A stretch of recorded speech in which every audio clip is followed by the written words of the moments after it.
Well, we have Tom Mayenknecht here. I studied many media appearances of you because I wanted to make sure that I said that correctly. How did I do with that introduction?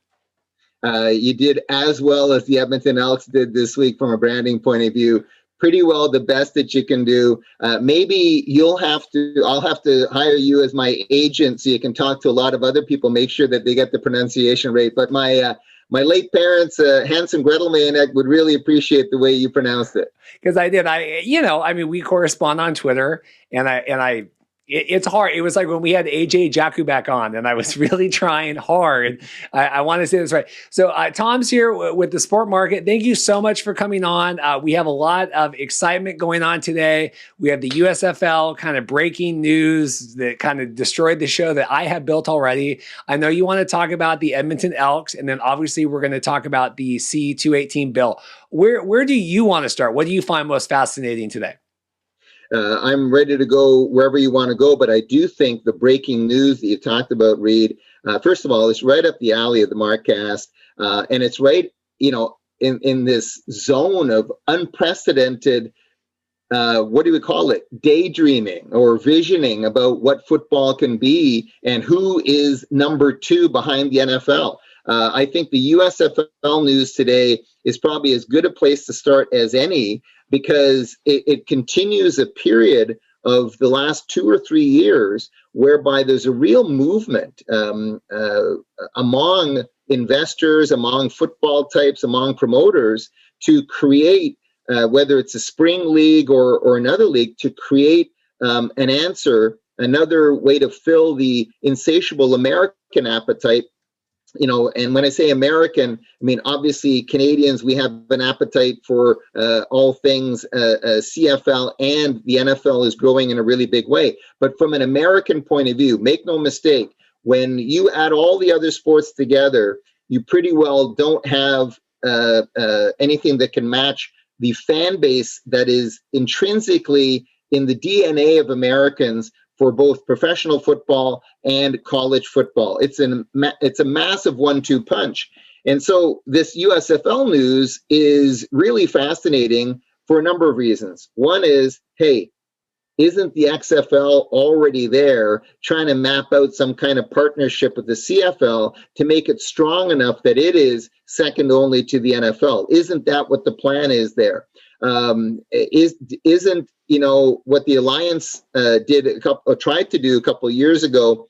Isn't that been there, done that? Well, apparently not, because here you've got this beast of the '80s coming back online, the USFL, which of course was Donald Trump's first exposure to football ownership with the New Jersey Generals, and of course Doug Flutie, who is known to so many of your viewers and your followers for what he did in both the CFL and the NFL, is 100% behind this new USFL bid. The second reason why it's so fascinating, guys, is Fox. From day one, Fox is saying, we're here with you. And if I'm Dwayne "The Rock" Johnson and Redbird and the CFL and anybody associated with the XFL, I have to admit I'm taken aback today, because if I'm choosing for the XFL brand the perfect TV partner, I'm choosing Fox. They're just a little bit ahead of the game. Their graphics are younger, all that kind of stuff. Well, obviously, the discussions have gone on with the people backing the USFL concept, and this is the result. So I think it is really big news. Who knows where it goes? No matter what, whether you have Fox or any of the other major CBS, NBC, ABC/ESPN, whoever you have involved, building a second league, again, whether it's spring or something else, is not an easy thing to do. They're off to a good start, in my opinion, though. If this is a hypothetical league that wants to get back, not being here since the 1980s, they're making it at least interesting coming out of the gates with Fox, in my view. I have 2 follow-ups. I don't know which one I want to hit first. There's been all this talk about, the XFL, the baggage, the twice failed league, all this kind of stuff. Well, here we have the USFL similar baggage. I mean, what are your thoughts on that as opposed to just like Brian? We kind of thought Brian would just be like, okay, the spring league is now a league. Right? I mean, Brian Woods has been on our show, right? I mean, we know about his mentality of building this. What do you think about that? Well, you know what? I think, Reid, your words are well taken. Just because you say that there's so much football appetite doesn't mean you can deliver on that in a sustainable way. It's interesting. I think that some of the leagues would be better off trying to first negotiate a feeder type relationship to the NFL so that they're a developmental league, so that they have that kind of relationship. They have that higher sense of purpose. I know that that's an ego thing. Nobody wants to be seen as a farm league kind of thing. But when you look at how big the National Football League has become, especially the growth during this pandemic, like, make no mistake, guys, the NFL has grown during the pandemic.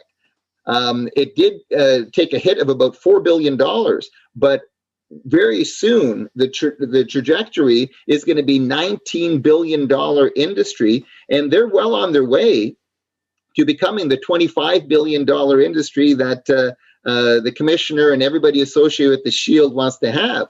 So you've got this massive Godzilla that is the NFL. Anybody else would be well advised to being careful to not try to be NFL 2.0, but be something completely different. Be something that fills a new void, whether it's rule experimentation like the XFL did, when it tried to come back here. I think there's a lot of, how can I say, good ideas there, but they weren't given the shelf span. They weren't given the lifespan to really figure out. So, I mean, to me, if I'm the XFL and the CFL, I'm fast forwarding our discussions, and I'm trying to, again, do the right thing. You don't want to do the fast thing. You want to do the right thing. But I think they're so far down this road that both leagues have made the decision that they can benefit from having some kind of collaboration. And it's probably a much more integrated collaboration rather than a soft, we're best buddies kind of partnership. So all those XFL, CFL talks now, guys, are in the context of a USFL that has got Fox as a TV partner and, wants to bring back some of the heritage names of those mid 80s, including the Generals and others. So again, I think they need to move fast, but they also need to move smartly, not bite off more that they can chew. The worst thing that can happen here, and it applies to the USFL as well, the worst thing that can happen is XFL and CFL form a partnership and it dies. And then both leagues are in jeopardy. Or the USFL comes on board and it lasts a year. It'll be really interesting to see the political reaction and response of the NFL to seeing these nascent leagues sort of nipping at their heels. Yeah, that's what's interesting to me is, we have all this XFL, CFL, and, people getting upset, our listeners, what is The Rock even doing? What are they even doing? Now, we're basically, saying, okay, it's going to be 2023. Well, now USFL coming in 2022, like, is this just they're slipping in there and going for it? Reid, it's the most important question of the day. To me, they're sending a statement by coming out of the gates in 2022. They're basically saying, we're going to be the spring league. We're going to be the number 2 league. And we're going to bring back a lot of fans who were entertained by, hey, you know what? Small names like Herschel Walker. The fact is they had a short run, but they had a good run in terms of, some of the talent that was attracted to that league, back in the day. So here they are saying that we're going to get this done for 2022. They're basically shortcutting or heading off the CFL and the XFL at the pass. To me, I'm surprised that the CFL and the XFL, given how long they've been talking, haven't sort of come up with more of a plan that, hey, this is where we're going to start, but we also reserve the right to possibly do this and this. It's still sort of, people speculating, right? People like us just sort of kicking the tires. We don't know exactly what it's going to be, except the one thing that stands out to me is that I think the CFL needs this a lot more than CFL purists would have thought a couple of months ago. And I think, not that you are able to hide financial capacity or lack of it, but I think the CFL has been, let's say, exposed in the sense that they do need to come together as one league, whether it's with the XFL or not. They've been operating in a number of ways like three leagues, right? The top tier, Saskatchewan Roughriders, Winnipeg Blue Bombers, and the Edmonton Elks. I'm catching up. I'm current. I'm up to date with the branding. Then you've got the three weak links, which just happen to be in the three largest markets of Montreal, Toronto, and Vancouver. They've been trying to find an identity in those urban markets. Randy Ambrosie has been trying to say, hey, the way we do it is through CFL 2.0 and getting a little bit more international. And then you've got the CFL in the middle, right? The Ottawa Red Blacks, the Hamilton Tiger Cats, and the Calgary Stampeders. I really think the CFL in the Board of Governors meetings has operated not as one league. They've operated sort of as three leagues and, trying to bring those respective interests to the table. Anyway, I digress, but by doing that and by going dark last year and by being, how can I say, late this year, the CFL has shown that they can't afford to do anything of substance without fans in the stands. And so they're going to push back the schedule. And I'm really hoping that it does work. And Rod Black of TSN, he was on the Sport Market a couple of weeks ago, and he and I both agreed, you don't necessarily need to be August 5th if anything happens. But you have to be underway by Labor Day weekend. You have to be able to either come out of the gates the same time or the week before the National Football League does, which is the first Thursday after Labor Day weekend. And that has got, so many sort of urgent red flags around it. So again, I think the CFL can come out of this strong, but their vulnerabilities have been exposed. And the fact that not all the governors see the future the same way, that's got to be resolved, like one way or the other. People have to sign off on, this is our vision for, whether it's 3-down football or 4-down football, this is our vision for the CFL moving forward, and we're all in. I haven't got that sense that that's been the way the CFL has been these past few years. So shifting gears a little bit, you mentioned the Edmonton's, their new branding and everything. What are your thoughts on the new branding and the Elks and everything? I think, they've done a really good job. I mean, first of all, as I said, when the Eskimos name first came under pressure, that, when it comes to any kind of indigenous usage or indigenous applications, it's not necessarily the name or the logo, it's how you use it, how much respect you show. And quite frankly, I think the Edmonton Eskimos were handled quite respectfully by the Edmonton organization over time. Having said that, there was enough of a movement to have them say, hey, you know what, we're going to get with the program, rebrand.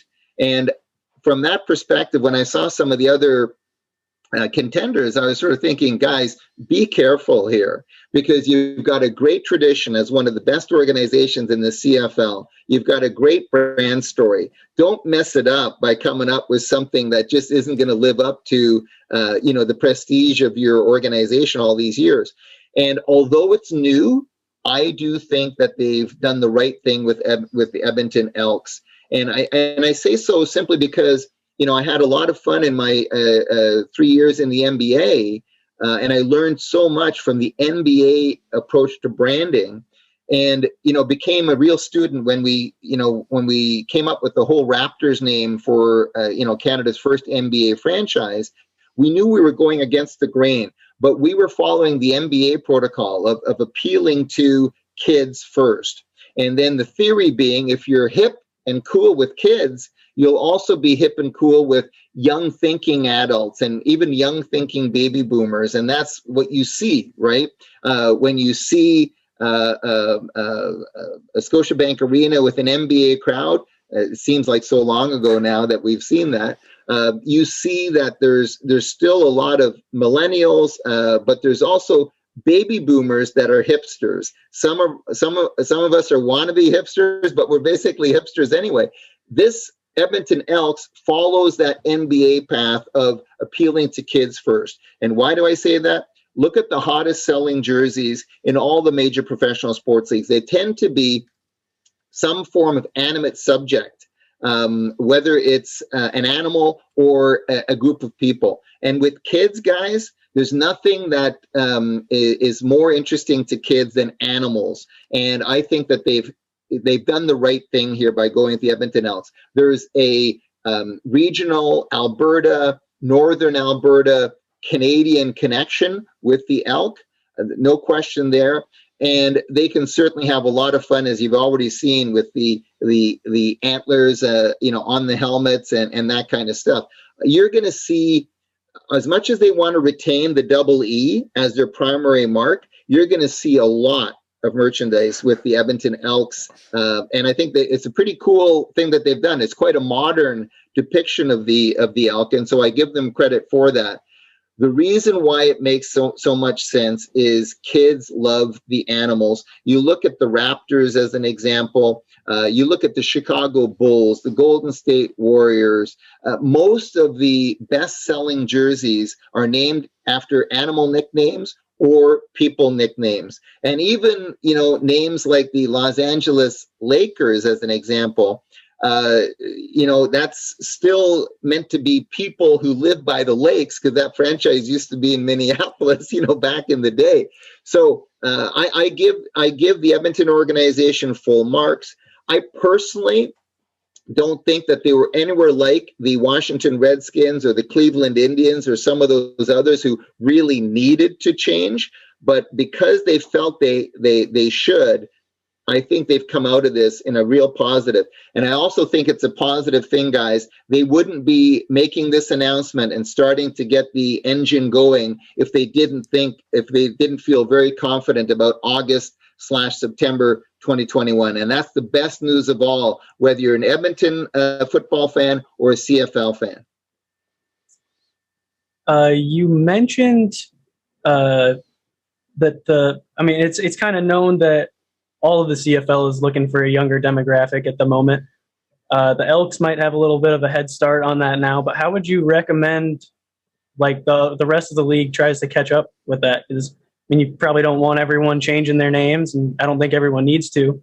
But what other routes could you take to attract that younger demographic? I think that, and the way you've mapped that out, Matt, in terms of options available, I don't think anybody else needs to change their name. But I do think that brand refreshes are in order. I'll give you an example. The BC Lions have essentially, for the most part, carried that similar mountain lion head in profile, and then the full-bodied, mountain lion before that, pretty well since they were formed, back in the 1950s. And I think that it's out of date. I think they can, come up with a new look. They tried a couple of years, 3 or 4 years ago, by having a derived sort of, claw on the helmets. But I do think that they can keep the original mountain lion as a heritage mark. But I think they've got to come up with something that it feels much more 2020 or 2030 than 1970s. And that's my impression when I look at the BC Lions logo. So it's not necessarily the name, it's just what you put behind the name. Mm-hmm. And that's where I'll go even further, Matt, is there's so many things that CFL teams can do from a marketing point of view to appeal to the younger demographic. Logo is one thing. The way you do your merchandising is another thing. But I think a lot of little things like what's your club policy towards tailgating? What new twists can you bring in that way? Ticketing policy. It's so frustrating for me to see, especially in the big urban markets, these organizations that have got real good people behind them, including the Toronto Argonauts, who've got access to the great minds at Maple Leaf Sports and Entertainment, that they still haven't figured out the rule of first filling the building. Doesn't matter what you charge for your tickets, fill the building first. And then you're going to get more concession sales. And then when you're on TV, people are going to say, hey, full house, that's something that I might want to go to. There's nothing worse than national network television of a half-empty CFL stadium. So I think that one of the things that should be done, in answer to your question, Matt, is really revamp ticket pricing strategies. I'm really simple on this issue. If you're not filling your building, your tickets are too expensive. You're basically you've got a flawed pricing strategy. And I'm not saying discount to $20 tickets right across the board forever, but get more season ticket holders from the younger demographic. Make the CFL a place where you want to be on a Friday night. And that's the other thing that the CFL has to take the lead on. Why the NFL has been so successful is it builds all of its package on all the social stuff that comes out of any given Sunday. Right? I mean, 80%, 90% of the games are held on that one day. It becomes a big social experience, and we see what's happening. That's why it's the biggest sports betting platform. That's why it's the biggest fantasy platform. That's why it's the biggest television platform. That's why it's the biggest social media platform. I mean, the list goes on and on. It's a social movement built around a schedule. Now, the NFL, of course, is, obviously primarily Sunday. Then they've got the primetime Sunday Night Football, which is the new Monday Night Football. Then they have Monday night and they have Thursday night. So they've got basically, for the most part, they've got 3 dates that they focus on. One, they focus on minimum 80%.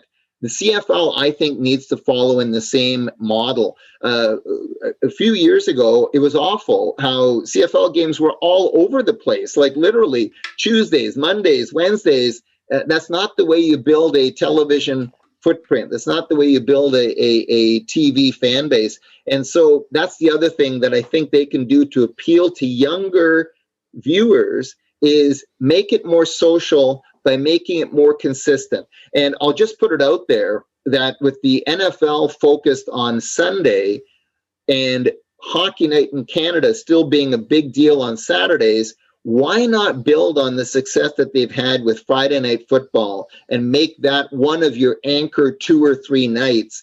I know that puts pressure on Thursday Night Football, but I'm not convinced that the CFL needs to be Thursday and Friday and Saturday and Sunday and the odd date. So those are just some of the things that I think would pay off dividends. But I got to tell you, it is a tough nut to crack. The CFL has tried. It's identified the fact that it needs to, get younger fans, but most of the fan bases haven't gotten younger. The youngest fan base in the league is the Ottawa Redblacks, and they're the most recent team in the league. Hamilton Tiger Cats, believe it or not, are right with them. And then, of course, you've got it doesn't matter what age you are a Saskatchewan Rough Rider fan if you live in the province of Saskatchewan. Otherwise, you don't leave your house at night, basically. So those are some of the things that I would suggest they need to do. And that's why this XFL collaboration is such an interesting thing, because I don't know about you guys, but I don't remember the CFL creating more buzz than it did when these statements came out. And all of a sudden, the CFL seemed sexier because it was thinking about getting into bed with the XFL and go where you want with that, that use of terms. But the fact of the matter is, it made younger fans who are completely gobbled up right now by the NFL say, CFL, XFL, The Rock, it's interesting. Now, it doesn't mean it's real. It doesn't mean it's substance. But from a marketing point of view, you have to give credit where credit is due. when you've got the multi-millions of Twitter followers and Instagram followers that The Rock has, you're reaching a lot of young fans. And it's so ironic, guys, that XFL, what could be XFL 3.0 in partnership with the CFL, it is Dwayne The Rock Johnson who made his break, made his career on WWE after the company that owns WWE vacated XFL the year before. It's pretty interesting economics, it's pretty interesting politics, it's pretty interesting family tree, so to speak. Absolutely. I want to transition to sports betting. This C-218 bill here before. Yeah, I mean, we could talk to you for hours about, fascinating, all this stuff. Though do you have a hot take, Elk versus Elks, before we completely move off the Edmonton conversation? Yeah, a hot take on that? I think they could have made it work either way, but I do think Elks is a little bit more, how can I say, I give a slight edge to Elks over Elk. Now, if they would have went with Elk, it's arguably, you could market a little bit younger because it's something that younger fans get more than us baby boomers kind of thing. And you can also build around the fact that we are one, right? This 12 man team is one. It's the Elk, and we are the Elk, the whole community. They could have had some fun with that, and maybe I'm convincing myself that I should lean that way. But I think with Edmonton Elks, there's also recognition that the CFL can't go from an average age of 54 as their fans to 34 overnight. They have to find a way to capitalize on the longtime fans to make sure that the kids of those baby boomers are into the CFL value proposition. So I don't know if it's a hot take or not, but I think they could have made it work either way.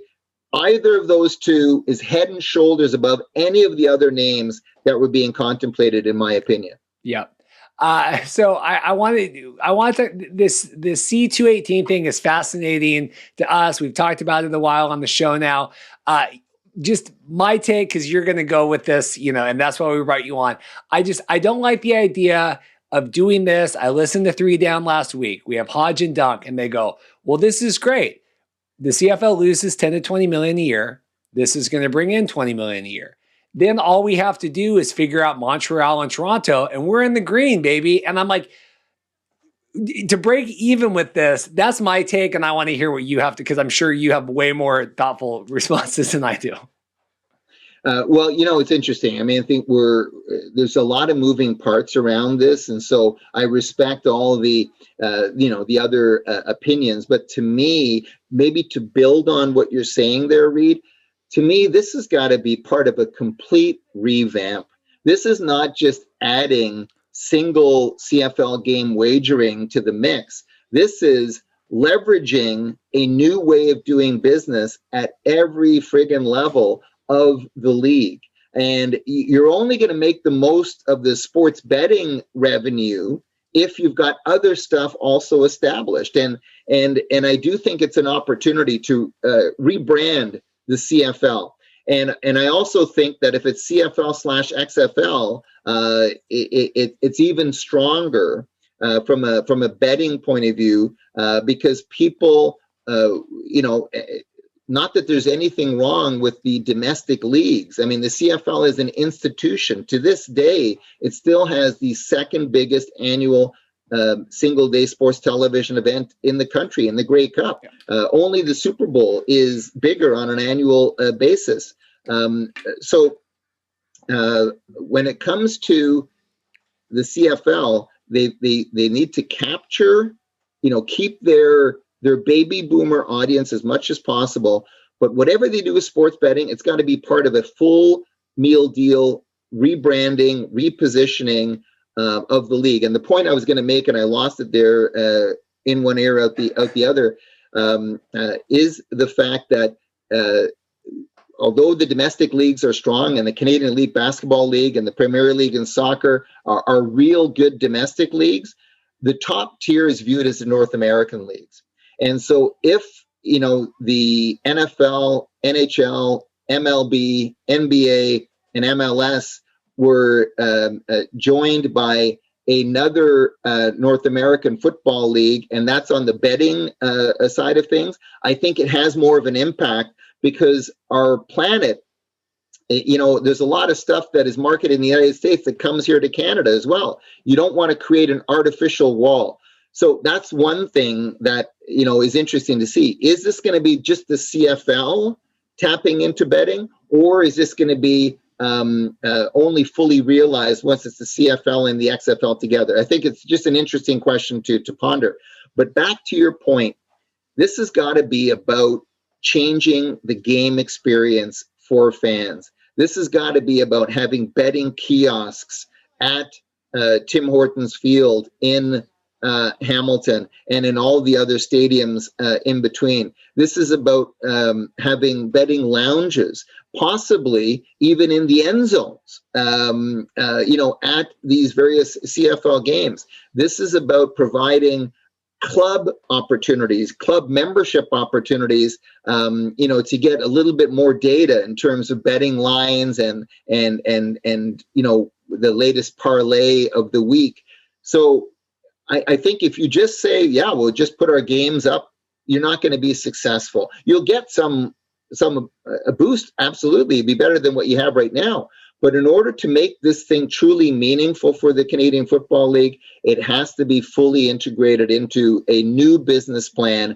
And I still think it has to be targeted towards younger fans. And all those elements of seeing football and betting will make for more of a fan base, because you guys have probably talked about it on the Markcast over and over again.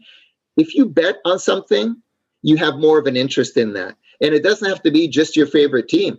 If I bet on two teams that are not my favorite teams, guess what? I'm going to be more likely to be watching, tracking my iPhone, following social, if not, downloading the game itself, simply because I've got that kind of a vested interest. So I think it's comprehensive. It's not just slapping we're open for business, but it's really thinking about what they can do with the various provincial lottery corporations to market this in a big way, so that every CFL game becomes more of an event than it's been in recent years. My last question for you today, just so we can, I've been so gracious with your time coming on here. All these things that could be done, right? All the sports lounges and the betting and all this stuff, changing the business model. Do we think the CFL is equipped to do that? You know what? It's probably the most important question of our entire time together. And my honest answer is, I don't know. And I don't know simply because there's been some great conceptualization by Randy Ambrosie, in terms of different ways and innovation to move forward.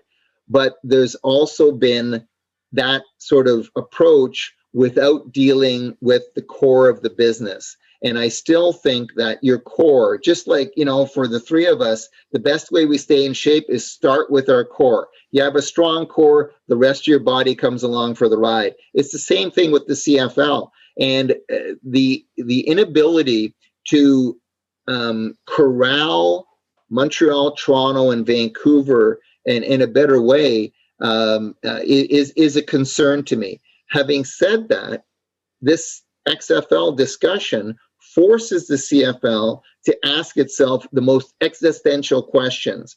And maybe you get that unanimity that you've never had before. And again, I don't want to get caught up in it, but I've seen really smart commissioners get railroaded, get compromised because the Board of Governors didn't have one vision. And yes, it's the job of that commissioner to sell the Board of Governors, to manage upwards. But I do think that Randy Ambrosie has shown a real business panache. I think now it's just a question of priorities. What you do first, and then maybe some of the other stuff you get involved in down the road. But when I look at some of the ownership groups, and I'll just speak to two right out of the gates. The Argos with Maple Leaf Sports and Entertainment, and the Calgary Stampeders, part of Calgary Flames Sports and Entertainment. There's some really good marketers associated with those organizations. And if they haven't been able to crack the code, maybe it's because the league hasn't been able to get all the markets together. I think you try to learn from the best in the business who've got vested interest in other sports, and you also learn from the Saskatchewan Roughriders and the Winnipeg Blue Bombers. Like, look at what they're doing with fans. There's all kinds of fans now excited that there could be a Mosaic Stadium full of fans this fall. Well, you could be 5 years removed from the pandemic, and if there was a stadium full of fans in Montreal, in Toronto, and in Vancouver, the CFL would be home free. Absolute superstar. Thank you so much for coming on. I mean, I could talk. I mean, Matt and I are typing questions in the comments. We could talk to you for 8 hours. I mean, this is truly remarkable stuff. Thank you so much for taking the time today to come on. I really appreciate it. Hey, Reid and Matt, always a pleasure. Certainly, you invite me whenever I can make it work time-wise, I will. Best of luck with everything that you're doing. What you guys are doing right now at the Markcast comes at one of the coolest times, I think, to be a football fan, just because there's all this sense of newness. Yes, there's a lot of uncertainty for purists of the CFL, but there's newness like I've never seen before on so many different fronts. That's what's going to make your podcast continue to be very interesting, and certainly I'd love to be able to continue the conversation sometime. Thanks for having me on. Perfect. Thank you so much. Have a good day and take care. All the best, guys.